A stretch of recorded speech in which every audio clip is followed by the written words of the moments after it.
बताओ, आपकी जो आंखें हैं इनकी कीमत क्या है? बोलो।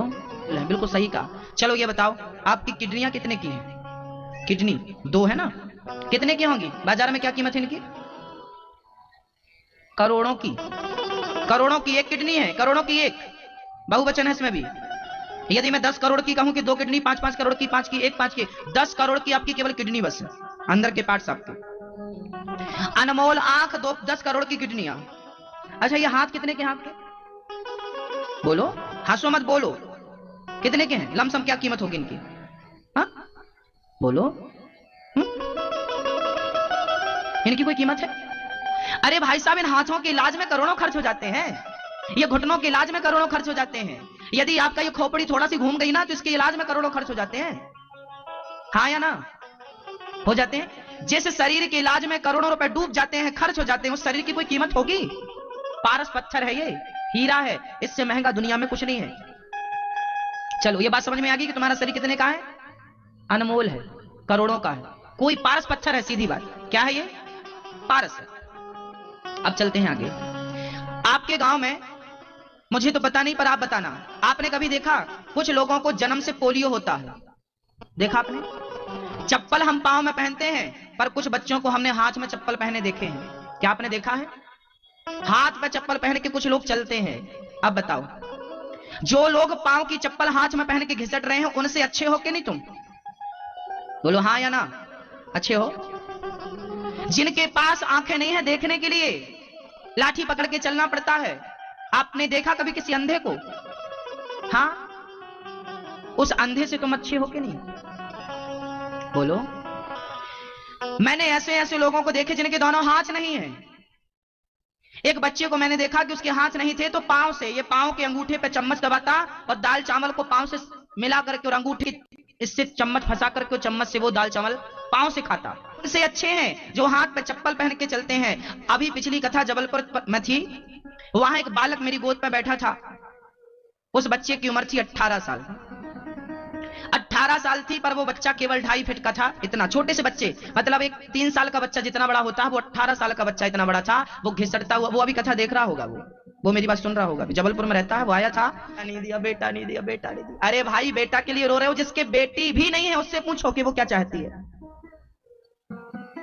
वो तो चाहती है कि मेरी बेटी ही हो जाए, और तुम्हारी बेटी है तो बेटे के लिए मुंह फाड़ ली, बेटा बेटा बेटा। मतलब विधाता ने जो दिया है उसमें संतोष नहीं है लोगों को, और आपका संतोष आपको नहीं है, इसलिए आप दुखी हैं। आपके दुख का कारण केवल यही है कि विधाता ने जो दिया है आपको उसमें संतोष नहीं। जबकि हमारे शास्त्र गरज गरज के कहते हैं कि गौधन, गजधन, बाजधन और रतन धन खान, जब आवे संतोष धन, सब धन धूरी समान। सबसे बड़ा धन कौन सा है मेरी मां? बोलो। तुम्हें ये मानव का तन मिल गया, ये बहुत बड़ी बात है। बेटा बेटी तो ये बाद का सब्जेक्ट है। ये तन तुम्हें पता नहीं, तुम मर जाओगी और मर जाओगे, तुम्हें पता ही नहीं चलेगा कि तुम्हें भगवान ने क्या दे दिया। तुम्हें हीरा दिया था और तुम पत्थर के लिए रो रहे थे। तुम्हें परमात्मा ने हीरा दिया था और तुम रो किसके लिए रहे थे? एक राजा निकला रास्ते से, एक भिखारी भीख मांग रहा था। उस भिखारी के पास 1 रुपए था। तभी राजा ने उसे बुलाया यहां। उसने कहा क्या है सरकार? राजा ने चांदी का सिक्का निकाला और उसके हाथ में दे दिया। जैसे गोपियों के संग रास रचाते हैं। अच्छा, रास पर बड़ी समस्याएं हैं, लोग बड़ा प्रश्न खड़ा करते हैं, ये गोपियां कौन है? आइए हम गोपियों का तात्पर्य समझते हैं। गोपी का अर्थ है गौ मतलब इंद्रियां, पी मतलब पीना। जिन्होंने अपनी इंद्रियों को अर्थात इच्छाओं को अर्थात वासनाओं को समाप्त कर दिया हो, उनका नाम गोपी है। आज भगवान गोपियों के संग रास रचाने जा रहे हैं। तो ये रास जीवात्मा और परमात्मा का मिलन है, ये कोई काम की लीला नहीं है। कृष्ण कोई कामी पुरुष नहीं थे कि वो पराई नारियों के संग रास रचा रहे थे। रास को लेकर के यदि आपको संदेह होता हो कि भगवान ने गोपियों के संग रास रचाया, पराई स्त्रियों के संग नाच रहे हैं, उस समय भगवान की उम्र लगभग 7 और 8 वर्ष के बीच की थी। इस उम्र का कोई भी बालक क्या काम से प्रभावित होता है? यदि सामान्य बात भी की जाए तो कृष्ण की उम्र ये थी। और भगवान ये गोपियां कौन थी? जब स्त्रियों को समझाया, देखो देवियों, आप अपने पति को, अपने परिवार को छोड़कर आई हो, आ गई हो, अब यहां से जाओ। भगवान श्री कृष्ण ने कहा कि दोहशीलो दुर्भगो वृद्धो जड़ो रोग धनो पिवा। स्त्रियों को कहा भगवान ने कि देखो देवियों, पति कैसा भी हो, कभी भी नारी को अपने पति का त्याग नहीं करना चाहिए, पति कैसा भी हो। अब यहाँ भगवान ने गृहस्थों के लिए बहुत बढ़िया बात कही है। मैं 10 मिनट लेकर के आपको गृहस्थों की बात कह दूं। हाँ, ये विषय थोड़ा कथा से हट जाएगा। आप ये ना कहना कि महाराज जी कथा नहीं सुना रहे, ये क्या सुना रहे हैं। हमें तो सब प्रकार से आपको समझाना होता है, सब दिशाओं में बातें करनी होती हैं। और ये बातें शास्त्रों की भगवान कृष्ण एक सूत्र दे रहे हैं। भगवान कृष्ण कह रहे हैं कि देवियों, तुम अपने पति को, अपने परिवार को छोड़कर आई हो, कभी भी नारी को अपने पति का त्याग नहीं करना चाहिए। ये बात रामचरितमानस में भी लिखी है कि एक ही धर्म एक व्रत नैमा और काय वचन मम पति पद प्रेमा। नारी का एक ही धर्म है मेरी मां। कौन सा धर्म है नारी का? बोलो बोलो, नारी का धर्म क्या है? नारी का एक ही धर्म है पतिव्रता, पातिव्रत धर्म। क्या बोलते हैं इसको? पातिव्रत। क्या बोलते हैं? पातिव्रत धर्म है। नारी का एक ही धर्म होता है कि पति कैसा भी हो, अंधा हो, लंगड़ा हो, बहरा हो, अंध बहिर क्रोधी यति दीना, ऐसा हूं पति कर किए।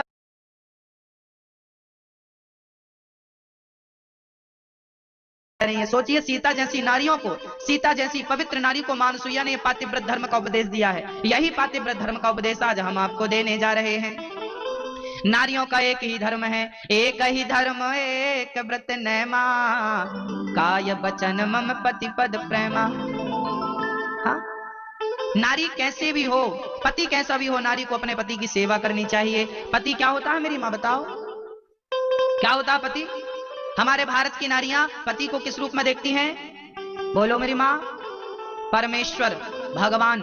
हमारे भारत में, पूरी दुनिया में केवल भारत एक ऐसा देश है जहां पत्नी अपने पति को भगवान देखती हैं। क्या देखती हैं? भगवान। तो पति की सेवा। अच्छा, पातिव्रत, पतिव्रता नारी किसे कहते हैं बताओ? पतिव्रता नारी के लक्षण क्या है? मैं ये बताओ, पतिव्रता नारी के लक्षण क्या है? किसे कहते हैं पतिव्रता? भैया आप बताओ किसे कहते हैं? आप बताओ किसे कहते हैं? नारी हो पर यही नहीं पता पतिव्रता किसे कहते हैं। जब किसे कहते हैं यही नहीं पता तो राम जाने क्या हो, क्या हो। पतिव्रता नारी कौन?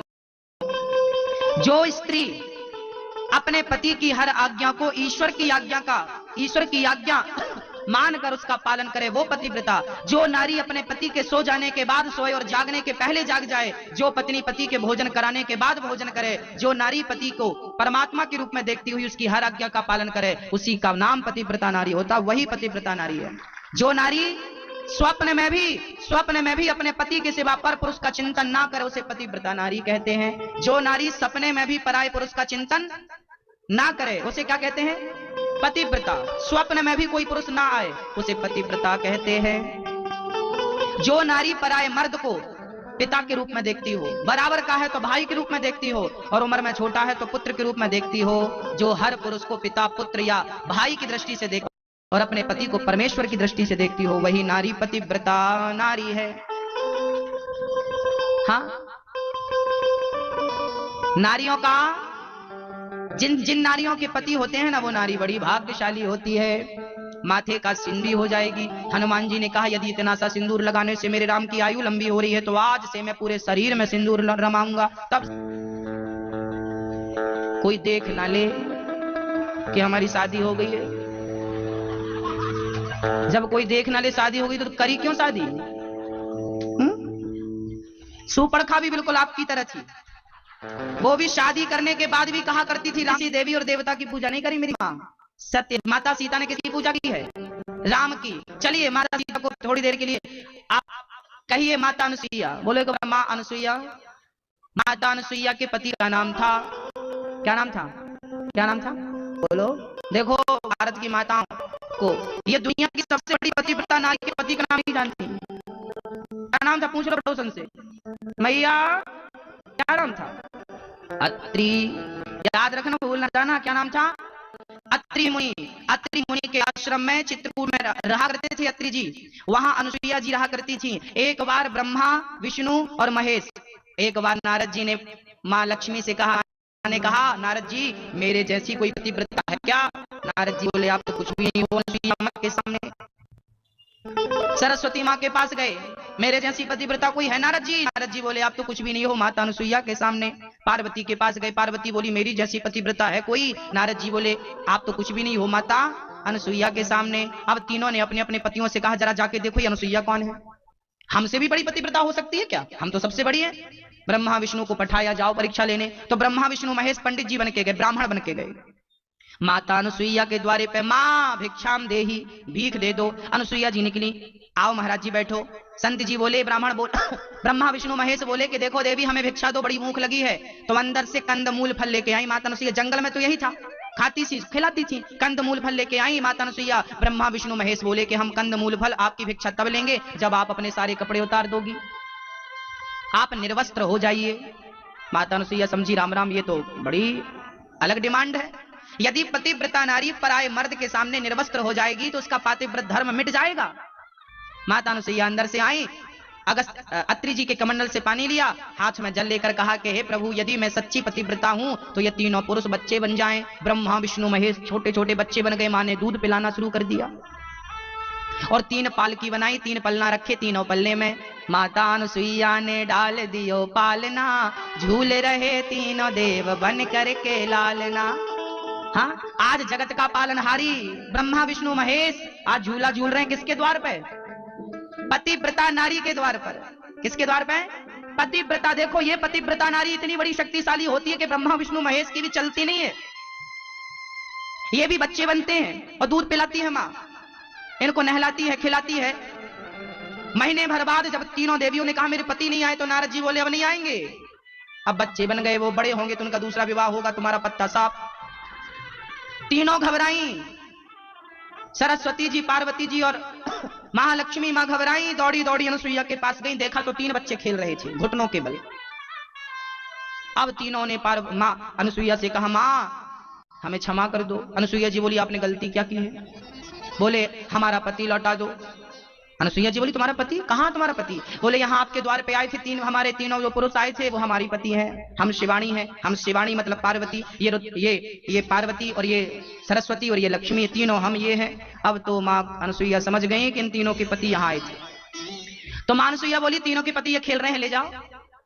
अब गोद में लेके जाए पति को, बड़ी परेशानी कैसे? अनुसुईया जी बोली यदि तुम पतिव्रता हो तो पहचान लो अपने पति को। तीनों ने जोर लगा दिया, पति को पहचान ना सकी। तब माता अनुसुईया ने कहा कि तुम कैसी पतिव्रता हो, पति को नहीं पहचान सकी? तो तीनों का जो अहंकार था पतिव्रता का वो तो समाप्त हो गया। बाद में चरणों में गिरी तो मां अनुसुईया ने तीनों पर फिर जल डाला कि यदि मैं सच्ची पतिव्रता हूं तो ये तीनों जैसे थे वैसे हो जाएं। ब्रह्मा विष्णु महेश ज्यों के त्यों हो गए। ब्रह्मा विष्णु महेश तीनों ने माता अनुसुईया के चरणों में प्रणाम किया और वहां से विदा हुए। ये पतिव्रता नारी का धर्म का ये देखिए ये शक्ति है।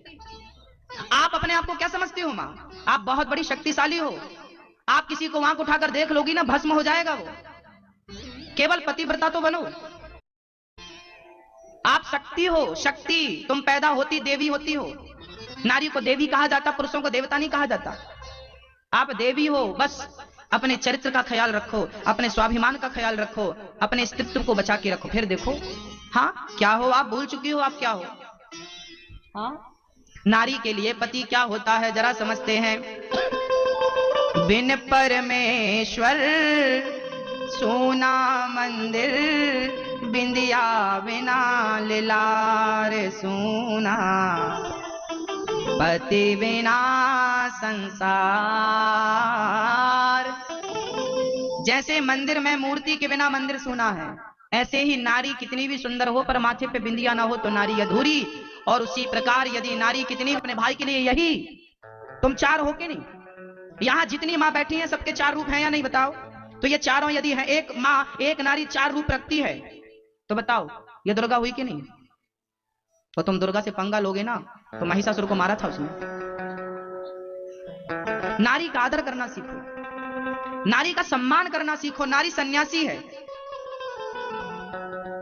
सन्यासी जब कोई सन्यास धारण करता है तो अपना नाम, अपना गोत्र, अपना जाति, अपने माँ, अपने पिता, अपना आंगन, अपना कुल, अपना परिवार सब कुछ छोड़ता है। शादी के बाद भी नारी जब अपने पति को अपनाती है तो आज के बाद जब वो शादी के बाद विदा होती है तो अपना आंगन, अपना पिता, अपनी माँ, अपना बहन, अपना भाई, अपना परिवार, अपनी जाति, अपना गोत्र, अपना नाम यहां तक कि अपना पहनावा छोड़ती है कि नहीं? वो अपना नाम भूल करके पति जो नाम देते हैं वो पति को स्वीकार करती है, अपनी जात छोड़ देती है। आज से पति की जात उसकी जात हुई। अरे जो तुम्हारे लिए अपना परिवार छोड़ के आई है वो तुम पांव की जूतियों से कह रहे हो? बताओ, आपकी जो आंखें हैं इनकी कीमत क्या है? बोलो। बिल्कुल सही कहा। चलो ये बताओ, आपकी किडनियां कितने की हैं? किडनी 2 है ना? कितने की होंगी? बाजार में क्या कीमत है इनकी? करोड़ों की। करोड़ों की एक किडनी है, करोड़ों की एक। बहुवचन है इसमें भी। यदि मैं 10 करोड़ की कहूं कि 2 किडनी, 5 करोड़ की, 5 की, 1 5 की, 10 करोड़ की आपकी केवल किडनी बस है, अंदर के पार्ट्स आपके। अनमोल आंख, 10 करोड़ की किडनियां। अच्छा ये हाथ कितने के? हाथ के बोलो, हंसो मत, बोलो कितने के हैं? लमसम क्या कीमत होगी इनकी? हाँ बोलो। इनकी कोई कीमत है? अरे भाई साहब, इन हाथों के इलाज में करोड़ों खर्च हो जाते हैं। ये घुटनों के इलाज में करोड़ों खर्च हो जाते हैं। यदि आपका ये खोपड़ी थोड़ा सी घूम गई ना तो इसके इलाज में करोड़ों खर्च हो जाते हैं। हाँ या ना? हो जाते हैं। जैसे शरीर के इलाज में करोड़ों रुपए डूब जाते हैं, खर्च हो जाते हैं, उस शरीर की कोई कीमत होगी? पारस पत्थर है, ये हीरा है, इससे महंगा दुनिया में कुछ नहीं है। चलो ये बात समझ में आ गई कि तुम्हारा शरीर कितने का है? अनमोल है, करोड़ों का है। कोई पारस पत्थर है, सीधी बात। क्या है ये? पारस है। अब चलते हैं आगे। आपके गांव में, मुझे तो पता नहीं पर आप बताना, आपने कभी देखा कुछ लोगों को जन्म से पोलियो होता है? देखा आपने? चप्पल हम पांव में पहनते हैं, पर कुछ बच्चों को हमने हाथ में चप्पल पहने देखे हैं। क्या आपने देखा है? हाथ में चप्पल पहन के कुछ लोग चलते हैं। अब बताओ, जो लोग पांव की चप्पल हाथ में पहन के घिसट रहे हैं उनसे अच्छे हो कि नहीं तुम? बोलो हाँ या ना? अच्छे हो। जिनके पास आंखें नहीं है देखने के लिए, लाठी पकड़ के चलना पड़ता है। आपने देखा कभी किसी अंधे को? हाँ, उस अंधे से तुम अच्छे हो कि नहीं? बोलो। मैंने ऐसे ऐसे लोगों को देखे जिनके दोनों हाथ नहीं है।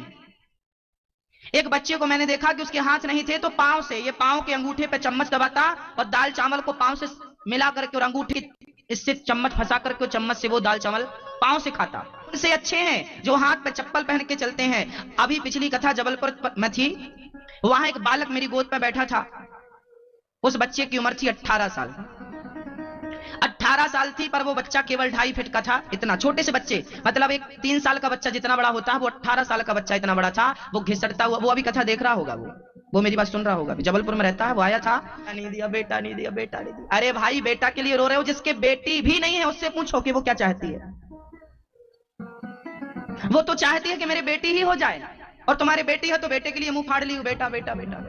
मतलब विधाता ने जो दिया है उसमें संतोष नहीं है लोगों को, और आपका संतोष आपको नहीं है, इसलिए आप दुखी हैं। आपके दुख का कारण केवल यही है कि विधाता ने जो दिया है आपको उसमें संतोष नहीं। जबकि हमारे शास्त्र गरज गरज के कहते हैं कि गौधन, गजधन, बाजधन और रतन धन खान, जब आवे संतोष धन, सब धन धूरी समान। सबसे बड़ा धन कौन सा है मेरी मां? बोलो। तुम्हें ये मानव का तन मिल गया, ये बहुत बड़ी बात है। बेटा बेटी तो ये बाद का सब्जेक्ट है। ये तन तुम्हें पता नहीं, तुम मर जाओगी और मर जाओगे, तुम्हें पता ही नहीं चलेगा कि तुम्हें भगवान ने क्या दे दिया। तुम्हें हीरा दिया था और तुम पत्थर के लिए रो रहे थे। तुम्हें परमात्मा ने हीरा दिया था और तुम रो किसके लिए रहे थे? एक राजा निकला रास्ते से, एक भिखारी भीख मांग रहा था। उस भिखारी के पास 1 रुपए था। तभी राजा ने उसे बुलाया यहां। उसने कहा क्या है सरकार? राजा ने चांदी का सिक्का निकाला और उसके हाथ में दे दिया। जैसे गोपियों के संग रास रचाते हैं। अच्छा, रास पर बड़ी समस्याएं हैं, लोग बड़ा प्रश्न खड़ा करते हैं, ये गोपियां कौन है?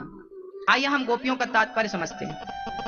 गोपी का अर्थ है गौ मतलब इंद्रियां, पी मतलब पीना। जिन्होंने अपनी इंद्रियों को अर्थात इच्छाओं को अर्थात वासनाओं को समाप्त कर दिया हो, उनका नाम गोपी है। आज भगवान गोपियों के संग रास रचाने जा रहे हैं। तो ये रास जीवात्मा और परमात्मा का मिलन है। ये कोई काम की लीला नहीं है। कृष्ण कोई कामी पुरुष नहीं थे कि वो पराई नारियों के संग रास रचा रहे थे। रास को लेकर के यदि आपको संदेह होता हो कि भगवान ने गोपियों के संग रास रचाया, पराई स्त्रियों के संग नाच रहे हैं, उस समय भगवान की उम्र लगभग 7 और 8 वर्ष के बीच की थी। इस उम्र का कोई भी बालक क्या काम से प्रभावित होता है?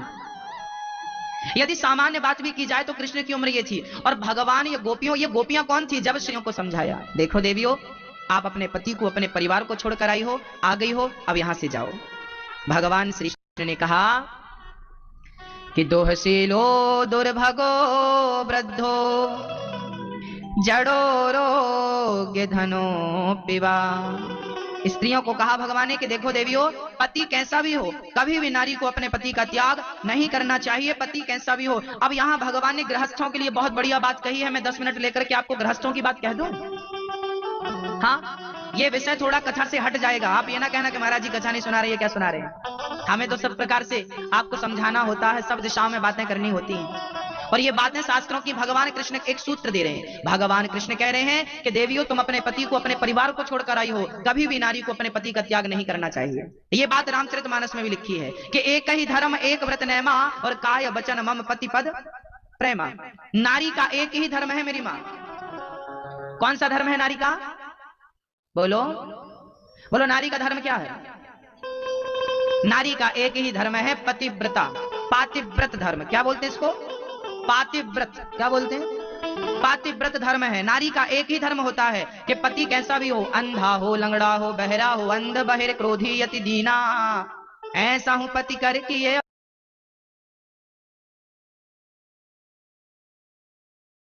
सोचिए, सीता जैसी नारियों को, सीता जैसी पवित्र नारी को मानसूया ने पातिव्रत धर्म का उपदेश दिया है। यही पातिव्रत धर्म का उपदेश आज हम आपको देने जा रहे हैं। नारियों का एक ही धर्म है, एक ही धर्म एक व्रत नैमा, काय वचन मम पति पद प्रेमा। हाँ? नारी कैसे भी हो, पति कैसा भी हो, नारी को अपने पति की सेवा करनी चाहिए। पति क्या होता है मेरी माँ, बताओ क्या होता है पति? हमारे भारत की नारियां पति को किस रूप में देखती हैं? बोलो मेरी मां। परमेश्वर, भगवान। हमारे भारत में, पूरी दुनिया में केवल भारत एक ऐसा देश है जहां पत्नी अपने पति को भगवान देखती हैं। क्या देखती हैं? भगवान। तो पति की सेवा। अच्छा, पतिव्रता नारी किसे कहते हैं बताओ? पतिव्रता नारी के लक्षण क्या है? मैं ये बताओ, पतिव्रता नारी के लक्षण क्या है? किसे कहते हैं पतिव्रता? भैया आप बताओ किसे कहते हैं? आप बताओ किसे कहते हैं? नारी हो पर यही नहीं पता पतिव्रता किसे कहते हैं। जब किसे कहते हैं यही नहीं पता तो राम जाने क्या हो, क्या हो। पतिव्रता नारी कौन?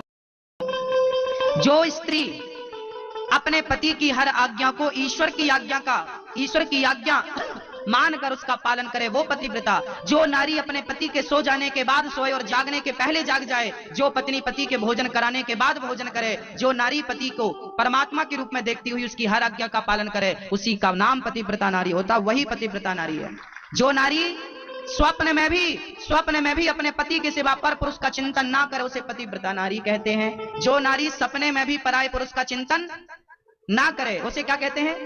पतिव्रता। स्वप्न में भी कोई पुरुष ना आए, उसे पतिव्रता कहते हैं। जो नारी पराये मर्द को पिता के रूप में देखती हो, बराबर का है तो भाई के रूप में देखती हो, और उम्र में छोटा है तो पुत्र के रूप में देखती हो, जो हर पुरुष को पिता, पुत्र या भाई की दृष्टि से देख और अपने पति को परमेश्वर की दृष्टि से देखती हो, वही नारी पतिव्रता नारी है। हाँ, नारियों का, जिन नारियों के पति होते हैं ना, वो नारी बड़ी भाग्यशाली होती है। माथे का सिंदूर हो जाएगी। हनुमान जी ने कहा, यदि इतना सा सिंदूर लगाने से मेरे राम की आयु लंबी हो रही है तो आज से मैं पूरे शरीर में सिंदूर रमाऊंगा। तब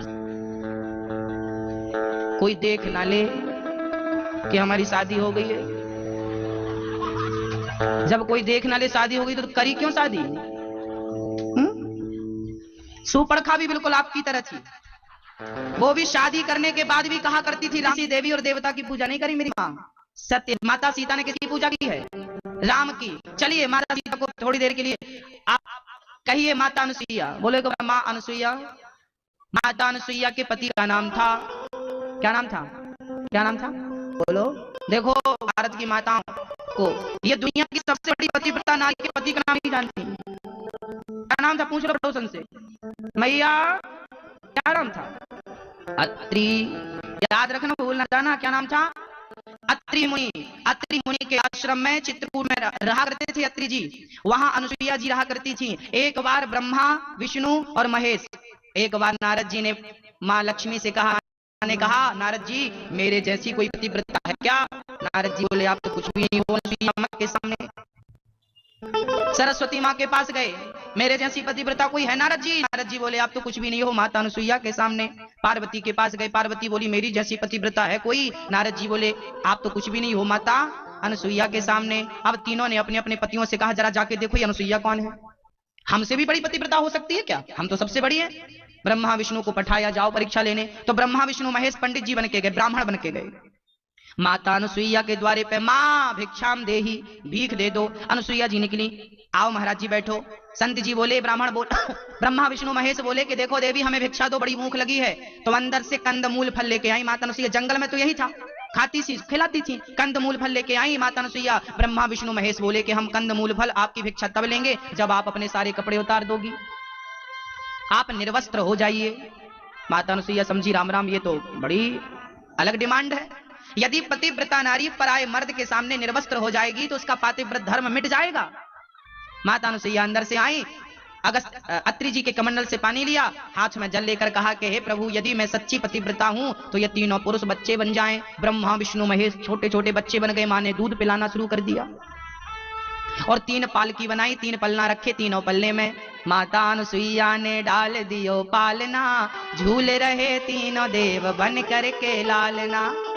हाँ, आज जगत का पालनहारी ब्रह्मा विष्णु महेश आज झूला झूल रहे हैं किसके द्वार पे? पतिव्रता नारी के द्वार पर। किसके द्वार पे? पतिव्रता। देखो ये पतिव्रता नारी इतनी बड़ी शक्तिशाली होती है कि ब्रह्मा विष्णु महेश की भी चलती नहीं है, ये भी बच्चे बनते हैं और दूध पिलाती है मां, इनको नहलाती है, खिलाती है। महीने भर बाद जब तीनों देवियों ने कहा मेरे पति नहीं आए, तो नारद जी बोले अब नहीं आएंगे, अब बच्चे बन गए, वो बड़े होंगे तो उनका दूसरा विवाह होगा, तुम्हारा पत्ता साफ। तीनों घबराई, सरस्वती जी, पार्वती जी और महालक्ष्मी मां घबराई, दौड़ी दौड़ी अनुसुईया के पास गई, देखा तो 3 बच्चे खेल रहे थे घुटनों के बल। अब तीनों ने मां अनुसुईया से कहा, मां हमें क्षमा कर दो। अनुसुईया जी बोली, आपने गलती क्या की है? बोले हमारा पति लौटा दो। अनुसुईया जी बोली, तुम्हारा पति? कहां तुम्हारा पति? बोले यहाँ आपके द्वार पे आए थे हमारे तीनों जो पुरुष आए थे वो हमारी पति हैं, हम शिवानी हैं। हम शिवानी मतलब पार्वती, ये पार्वती और ये सरस्वती और ये लक्ष्मी, तीनों हम ये हैं। अब तो मां अनुसुईया समझ गई कि इन तीनों के पति यहाँ आए थे। तो मां अनुसुईया बोली, तीनों के पति ये खेल रहे हैं, ले जाओ। अब गोद में लेके जाए पति को, बड़ी परेशानी कैसे? अनुसुईया जी बोली, यदि तुम पतिव्रता हो तो पहचान लो अपने पति को। तीनों ने जोर लगा दिया, पति को पहचान ना सकी। तब माता अनुसुईया ने कहा कि तुम कैसी पतिव्रता हो, पति को नहीं पहचान सकी? तो तीनों का जो अहंकार था पतिव्रता का वो तो समाप्त हो गया। बाद में चरणों में गिरी तो मां अनुसुईया ने तीनों पे फिर जल डाला कि यदि मैं सच्ची पतिव्रता हूं तो ये तीनों जैसे थे वैसे हो जाएं। ब्रह्मा विष्णु महेश ज्यों के त्यों हो गए। ब्रह्मा विष्णु महेश तीनों ने माता अनुसुईया के चरणों में प्रणाम किया और वहां से विदा हुए। ये पतिव्रता नारी का धर्म का ये देखिए, ये शक्ति है। आप अपने आप को क्या समझती हो मां? आप बहुत बड़ी शक्तिशाली हो। आप किसी को आंख उठाकर देख लोगी ना, भस्म हो जाएगा वो। केवल पतिव्रता तो बनो, आप शक्ति हो। शक्ति, तुम पैदा होती देवी होती हो। नारी को देवी कहा जाता, पुरुषों को देवता नहीं कहा जाता। आप देवी हो, बस अपने चरित्र का ख्याल रखो, अपने स्वाभिमान का ख्याल रखो, अपने अस्तित्व को बचा के रखो, फिर देखो हाँ क्या हो। आप भूल चुकी हो आप क्या हो। हाँ, नारी के लिए पति क्या होता है जरा समझते हैं। बिन परमेश्वर सोना मंदिर, बिंदिया बिना लिलार सोना, पति बिना संसार। जैसे मंदिर में मूर्ति के बिना मंदिर सोना है, ऐसे ही नारी कितनी भी सुंदर हो पर माथे पे बिंदिया ना हो तो नारी अधूरी। और उसी प्रकार यदि नारी कितनी अपने भाई के लिए, यही तुम 4 हो के नहीं, यहां जितनी मां बैठी हैं सबके 4 रूप हैं या नहीं बताओ? तो ये चारों यदि हैं, एक मां एक नारी 4 रूप रखती है, तो बताओ ये दुर्गा हुई कि नहीं? तो तुम दुर्गा से पंगा लोगे ना, तो महिषासुर को मारा था उसने। नारी का आदर करना सीखो, नारी का सम्मान करना सीखो। नारी सन्यासी है। सन्यासी जब कोई सन्यास धारण करता है तो अपना नाम, अपना गोत्र, अपना जाति, अपने माँ, अपने पिता, अपना आंगन, अपना कुल, अपना परिवार सब कुछ छोड़ता है। शादी के बाद भी नारी जब अपने पति को अपनाती है तो आज के बाद जब वो शादी के बाद विदा होती है तो अपना आंगन, अपना पिता, अपनी माँ, अपना बहन, अपना भाई, अपना परिवार, अपनी जाति, अपना गोत्र, अपना नाम यहां तक कि अपना पहनावा छोड़ती है कि नहीं? वो अपना नाम भूल करके पति जो नाम देते हैं वो पति को स्वीकार करती है, अपनी जात छोड़ देती है। आज से पति की जात उसकी जात हुई। अरे जो तुम्हारे लिए अपना परिवार छोड़ के आई है वो तुम पांव की जूतियों से पानी भी सबके हाथ का नहीं पीना चाहिए। जैसे आप मांसाहारी हो, माना कि आप हो नहीं, मान लो, माना कि कोई आदमी मांसाहारी है, वो मांसाहारी आपको पानी लाके दिया और आपने उसका पानी पिया, तो जैसा पियोगे पानी वैसी होगी वाणी। आपने गलत व्यक्ति का पानी पिया है, मांसाहारी का पानी पी लिया, अब आपकी बुद्धि कुछ ना कुछ तो प्रभाव डालेगी। कुछ थोड़ी देर, जब तक उसका पानी आपके पेट में रहेगा आपकी बुद्धि भ्रष्ट हो जाएगी, थोड़ी देर के लिए गलत थॉट आने लग जाएंगे। आप किसी वैश्या के घर जाके खाओ तो आप जितनी देर उसका अन्न रहेगा उतनी देर आपके अंदर जरूरत से ज्यादा काम वासना रहेगी, क्योंकि अन्न वैश्या का जैसा खाओगे अन्न वैसा रहेगा। इसलिए सबका अन्न नहीं खाना चाहिए, सबका जल ग्रहण नहीं करना चाहिए।